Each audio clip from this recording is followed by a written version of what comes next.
So welcome parents to our first FS parent webinar. My name is Mrs. Gray, for those who don't know me. I am a teacher in FS1 and I'm also the acting early years lead at Capital School. I joined the school in January this year, so not long in, and then, home learning, so not really what I expected, but I've been amazed at what we've been doing, so it's great. I've come over from the UK. I've been working in an outstanding early years provision in a school in the UK, and I just wanted to come on today and share some of my thoughts and my expertise to hopefully help parents as well. Because parents, at the minute, we all know that you are taking over the teaching responsibilities as well. So we really want to thank you for that. We want to thank you for all your involvement that you've shown over these past few weeks. It's not been easy for parents, it's not been easy for children, it's not been easy for teachers also, but we've worked it, we're in it together, and I think we've had an amazing few weeks. I know what we're all hoping for is that we will be back to normal as soon as possible. So today what we're going to do is we're going to look at the prime areas of the early years foundation stage curriculum. You might notice me during the call just referring to it as the EYFS curriculum. And basically what we're going to do is we're going to go through the different prime areas. I'm going to share what we look at in school, some expectations, and I'm also going to share some tips of what you could be doing at home to support, because I know that parents, you're coming online because you want to know what you can do to support. We're also going to talk a little bit about in terms of what happens next year with the moving up, why our focus will be on the prime areas of the EYFS curriculum. For any FS2 parents that are on the line, I know for a lot of you it's that daunting feeling of your children didn't finish their foundation stage curriculum. What does that look like in year one?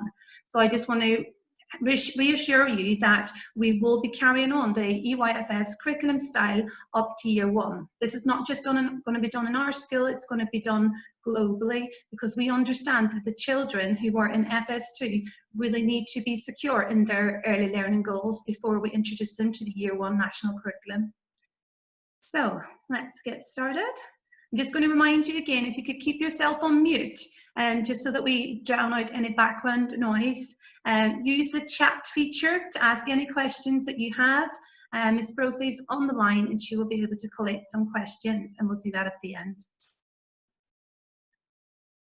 So let's get started. I'm going to do a little bit of a whistle-stop tour of some history of the EYFS. I won't give you too much because I know that unless you're the age 3 to 7, my voice isn't great to listen to, because usually I sound like a pirate or a princess or a bit more exciting. So I'm just going to talk a lot at you today, but hopefully the information will be useful.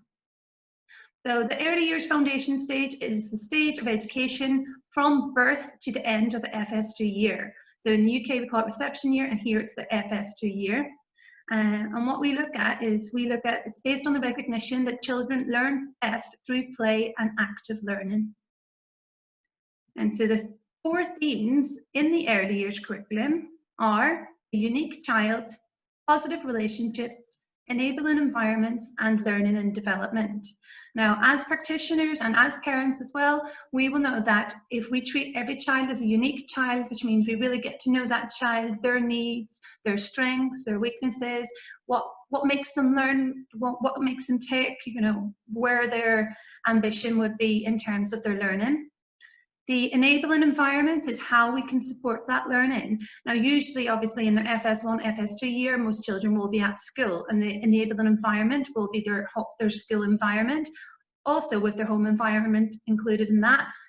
For the last few weeks, their environment has been very much home. So it's been great to see that you're using your environment to really bring on your children's learning, and you've been working with the teachers in terms of how we can use everyday resources to build in their learning, how we can invite play into learning. And if all 1 to 3 are secure, we know that number 4, then the learning and development will happen. So, quick overview of the learning and development. There are 7 areas under that umbrella. We've got our prime areas of learning, which we'll talk about today, which are communication and language, physical development, personal, social, and emotional development. So those are our prime areas. Our specific areas are literacy, mathematics, understanding the world, and expressive arts and design. Now, the reason we call them the prime areas is because they are important. Those 3 areas open the door to the rest. And if we aren't secure in the prime areas, the children will find it very, very difficult to achieve their specific areas of learning. For example, a child that is not secure in communication and language, and when it comes to literacy, that child is not going to be able to read because they need the skills of language. So it's probably all things that you will know, but just do that reinforce again. For example, physical development. If the child is not physically developed in terms of their muscles, in their gross motor skills, like their arms and their shoulders, right down to their fingers, they're not going to be able to write. They're not going to be ready to hold a pencil. So we really focus on the prime areas of learning in the EYFS so that we know that their specific areas of learning can be achieved. And this is not just in foundation stage. Further up the school, Key Stage 1, Key Stage 2, the teachers will be able to see that if a child didn't achieve in communication and language from that very young age, they find it difficult with their reading still, because that language acquisition, the vocabulary they know, it all stems back. And it's why we are called the foundation stage, because we build the foundations that the rest of the learning will go on. So each of the 7 areas have early learning goals, and we do a profile at the end of FS2. So just for the FS2 parents to be aware, in the UK and also in a lot of countries, they decided the best thing for the children is to do the EYFS profile when they return in the autumn term, so that the teachers can work with the children and really see where they're up to with their learning. So at the minute, we're still teaching EYFS curriculum in FS2. We would still, as teachers, be looking at how we can share that information with the Year 1 teacher, but the FS2 teachers currently and the Year 1 teachers will work together to develop this EYFS profile in the autumn term. So again, just reinforcing that the prime areas of learning, they are absolutely fundamental in your child's life. So we're going to talk about them just one at a time, and I'm going to briefly talk about the 3 different early learning goals that I talked about that will come under the communication and language bracket, the same with personal, social and emotional, and the same with physical development. And I'm just going to share some ideas, some photographs of what children in school, how they are displaying these and how they best learn through these skills, and also share some tips. Just to let you know that I will share all of this information, the information that I've got up here today, I will be able to share it and share this video with you. So you don't need to take notes on all the tips, you will get the tips because they're really useful. So the first one is communication and language. This is the bread and butter of learning. Children need to be able to communicate. They need that language acquisition to be able to reach into all the other areas of learning. One of the biggest questions that we get asked is if we should be, especially for parents, should we be talking in our home language if it's not English, or should we be talking in English?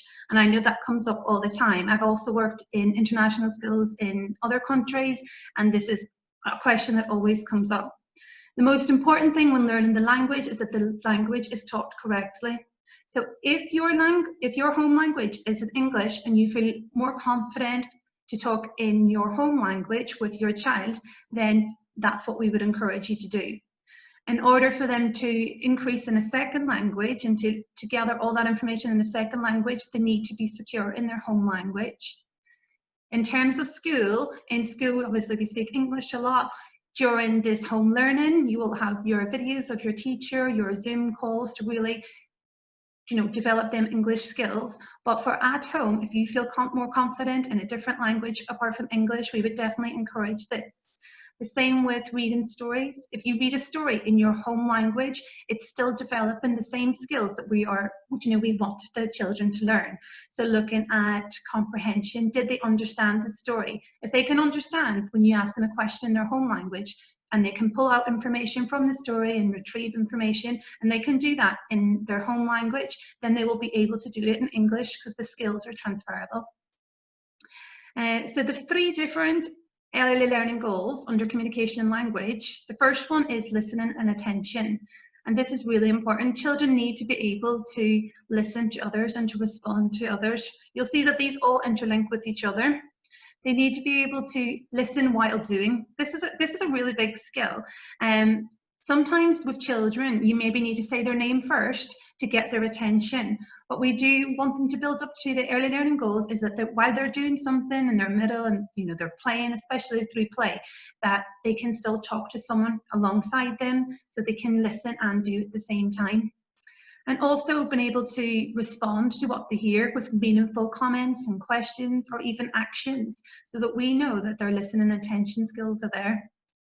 Their understanding follows with that, so they can answer how and why questions about stories or about experiences, and they can follow instructions. And then the third one is their speaking, so using the correct tenses, using events, expressing themselves well. So here's some pictures. You might notice some of your children in these photos, and it's just basically, I just want to go through them. So the top picture here, the children are cooking. Using experiences such as cooking develops the children's language skills massively. We do things like this in school because we know the children are engaged, they're interested. 3-year-olds, 4-year-olds, 5-year-olds, even further up, they're not made to be sat at tables with pencils and pens. They're made to learn through play and learn through experience. So we try to fulfill them with lots of enriching experiences. That's why we take them out on school trips. That's why we have lots of days in the school that they can really experience. We make sure that we plan through play. So we use resources. Your teachers, all your children's teachers will be very skilled in how they can use their environment to really pull along the communication and language. Using collaborative play. So making sure that sometimes children will want to play alone, and that's fine, but we make sure that we set up areas or activities that will invite children to want to play in a group, because when they're playing in a group, they're naturally talking. It's building on them communication and language skills, them listening and attention skills that we mentioned before. So really give them that inquiry-based learning. The teacher here reading a story to the children is another huge one for developing language. So the more we read, the more language they'll hear. Children need to hear a certain amount of words before that word will be then ingrained in their vocabulary. So the more we read with children, to children, the more that they will learn. So I'm not going to go through all of these because, like I say, I will share this, but there are lots of communication tips here that I would be happy to share with all the parents in FS. It's things that you will be doing anyway, but it's just to remind you again of how that links with their communication and language. And there might be a few ideas that you haven't thought of that you think, yeah, that's a good idea. A lot of it's based around role play, singing songs, having games with your children, and just making sure that time to listen to them when they need to talk, having that talking time. And then some of these ideas at the side here is what I can do. So it's talking about what you would be wanting to see your children being able to do at this time. It also, I think it's worth to point out that it's okay for them to be making mistakes with grammar. For example, saying mouses instead of mice.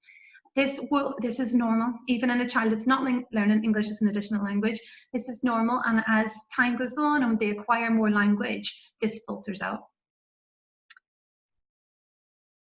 The next one, I hope I still got everybody, is your personal, social and emotional development. Now, because of the situation we're in, this is going to be a real target when we go back to school, especially in the early years, year 1 children. Their personal, social and emotional development is something that we constantly develop in school, and it's one that's very difficult to achieve in all unless they have had that experience of being outside the home, which obviously we know for a lot of children they haven't been able to have recently, because it's all about, you know, making relationships with other children, making relationships with adults that they may not necessarily see on a day-to-day basis, developing those strong bonds with teachers, with their classmates, looking at their self-confidence and self-awareness, you know, being able to choose the resources they need for activities. We know in school we've got that environment that really brings along this ELG, because the early learning goal in self-confidence and self-awareness is vital for children then to move up to them older years in school. For example, the teacher asking a question in class, if children aren't confident and they're not aware, haven't got that self-awareness, they're never going to put their hand up. That teacher won't know, you know, if they're confident with their answer, if they need any support, if they need any help. So what we try to do, again, in the foundation stage, is really build their confidence up so that as they go through the school, they've got that secure. and they're managing feelings and behaviour. Again, with everything going on with COVID-19, this is going to be an area that we really need to look at as a school. We know that they've been all out of sync. Children learn best when they've got some type of routine. They know when they're coming or going, and unfortunately, because of everything going on, they've had that taken away from them. So we really want to build that in when we go back to school. We want them to feel secure. We want them to be able to recognize feelings and talk about feelings and really develop that again when we get back to school. It will be developed at home, and I'm sure you're all doing an amazing job, and I know teachers in FS are sharing things with the parents to help them, but it's just to let you know when we go back to school as well that there will be that transition. You might worry when you go back to school that your child's crying, they didn't cry before they left, and we just have to remember that they've had a real trauma during these last few months as well. You know, it's been a real upheaval for them, and it will be a focus, so we'll have plenty of activities, plenty of ideas amongst teachers to really target this, to make sure that the children are secure, looking at their mental health, looking at everything surrounding that child. So just some ideas of how we develop in school. Self-confidence and self-awareness. You can see the two little girls here in FS2. They've got a little theatre going on. And again, it's all done through play. So they've got a theatre, we plan resources that they'll develop their confidence naturally. They love performance, so we think of putting little stages outside and in the classroom so that they can get up and perform to their classmates. We know if they can do it through their play, they'll start to do it then through adult-led activities, you know, doing that hands up if you know the answer, who would like to come up and read a sentence for me. So all of those formal activities that happen during adult-led, they won't happen unless the children are secure when they're playing. We do lots of collaborative play again, so it's really looking at building those sessions and building those activities that children will want to work with other children. Like I said before, children will sometimes want to work on their own, but naturally children will learn better when they've got that group of children that they can bounce ideas off and they can communicate with. Unfortunately, that due to the last few months, a lot of children have been missing this, so we really want to be building that up again when we go back. Role playing up here. I'm sure that you've all seen your children in role play at home. I know a lot of them pretend to be the teacher. I don't want to know what they're saying, but as much as they role play at home, being the teacher and playing with their children, the children who would be in their class, we see the same at home. So we see them coming into school and they're role playing the activities that they mimic from home. So they see mum and dad setting the table, having dinner, out shopping, and this is what we usually see at home. And this really, again, is linked in with the communication and language, builds upon their language skills, and it gives that in for other children. So as a child is role playing, another child will come over. Sometimes they feel more confident to talk to a child when they're in a role, and then that develops the friendships. So then the confidence will be there, and they can start acting and behaving like themselves, and the friendships will just move out of the role play. Turn taking is huge. We've got the bikes in school.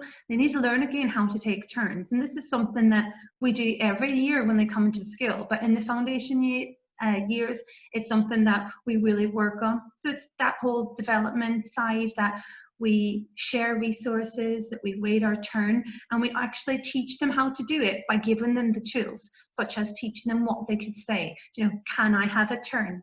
Is it my go next? When you're finished, may I please have that? So it's all activities like that that seem so simplistic, but actually you do have to start it because the children have been away from school for so long. So it's things that you can be thinking of at home as well, of how you can support. Again, here's some different tips and activities that I will send you. Things like what the children like, building up their confidence. They like it when you display their paintings and drawings and models. If you go into any classroom in school, you'll see around the teacher's desk lots of pictures, lots of models that the children have given their teachers. And again, at home, I'm sure you're doing the same, valuing what they're doing. So these are things that you could try. Why not try talking about whether things are fair or unfair, how to make things fair, and why this isn't always possible. And again, you can see that this can be done in your home language. It could be done in English. It's the process of it. So talking about your feelings and getting children to understand that they can talk about their feelings. and letting them understand that, you know, they will get angry sometimes because we feel every emotion, but giving them tools again of what they can do, and sometimes just verbalizing yourself, you know, oh, I'm feeling a bit angry, I'm just going to take a little step back, I'm just going to go and read a story because I'm feeling a bit angry, and then coming back, oh, I'm glad I did that because now I feel better. So it's really just verbalizing and modeling to the children. So again, I will send these. And the final prime area is your physical development. Again, this is an area that just from being in the school that I know that generally the children have no issues with. They're outside all the time. We've got the huge equipment in school. They've got access to Play-Doh every day. They've got access to scissors and to tweezers and to lots of opportunities to develop those gross and fine motor. Over the last few months, myself included, physical activity has definitely went down because we've been, you know, in a situation where we couldn't go outside. So really, when we go back, it's really building those skills up again.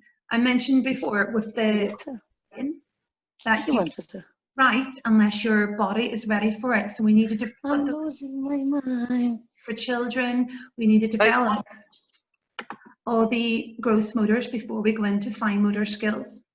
Showing control in their big and small movements, moving confidently and using equipment and tools appropriately and confidently, and then of course using a pencil when they're ready.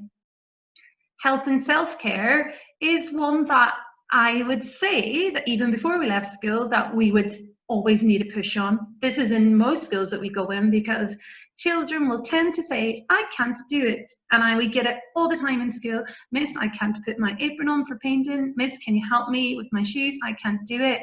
And lo and behold, if you leave them for a few minutes and you just say, have a go, then they start to be able to do it by themselves. Children will naturally go to us to help. And you never want to feel like the big bad wolf by saying, no, have a go yourself. But actually, it really improves their self-confidence, their self-awareness, and those independent skills that we were talking about if you give them that opportunity to grow. So not only is health and self-care all about keeping your body fit, but it's also been independent, going to the toilet by themselves, talking about eating healthy food, you know, giving them that all that information about how to keep healthy and getting them independent skills in quite early so that when they go back to school, the teacher hasn't got 25 shoes to put on if we've been outside, and, you know, getting them to grow in them independence. The more independent they feel about skills such as putting on their own coat, putting on their own shoes, getting themselves dressed, the more independence they will have with learning activities in those specific areas such as mathematics and literacy. So we really want to push that independence. Now, here's some examples of some of the children in school really developing those physical development. We've got things in school that we like to do. We do adult-led physical activities. You know, they go to swimming, they go to PE, and we work on yoga, we work on lots of different things to keep their bodies fit and their minds. Again, it links back to their PSAD and having that mental health. Having all the equipment that the children can really work on those muscles. So while some people look, especially in Key Stage 2, some of the teachers there think that's us playing, actually we're getting these children ready for writing in Key Stage 1 and Key Stage 2. We're developing these muscles because in the foundation stage, if we don't do that, they won't be able, and you'll feel the effects. So it's just realizing that everything they're doing through their play is really beneficial to their learning. Being able to use their fine motor skills, such as the little girl here in FS1 is doing with her cutting skills. This little boy is carrying a tire. Lifting those heavy things really builds up. So, you know, if you go shopping and you've got a little bit of a heavy bag, encourage your child to carry it. Maybe it's not like 5 litres of water, but if there's a small bottle in there that you think he can do this, give him that independence, give him that job, and know at the back of your head that you're working his gross motor skills. Been able to put on their own shoes. Like I said, this little girl asked me to put on her shoes. I said, give it a go, and she sat and she done it. And it's just really knowing your child and knowing when you can push those independent skills, even if you have to sit down and show them a few times, and then after that, give them that time to go. I know that sometimes we're in a rush and it's faster for us to do it.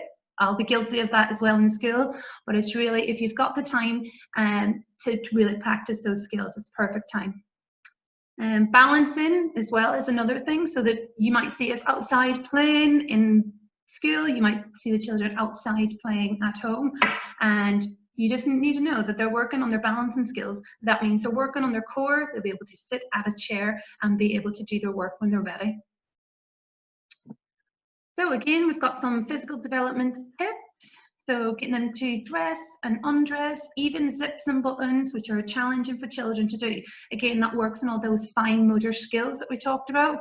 Again, fine motor, if they're not able, they don't have strong fine motor skills, they're not able to write, they're not able to cut, things like that. So you really want to be developing them. And it also links to our independent skills of them being able to say, I can do it, I can achieve, and having that confidence to go forward with their learning.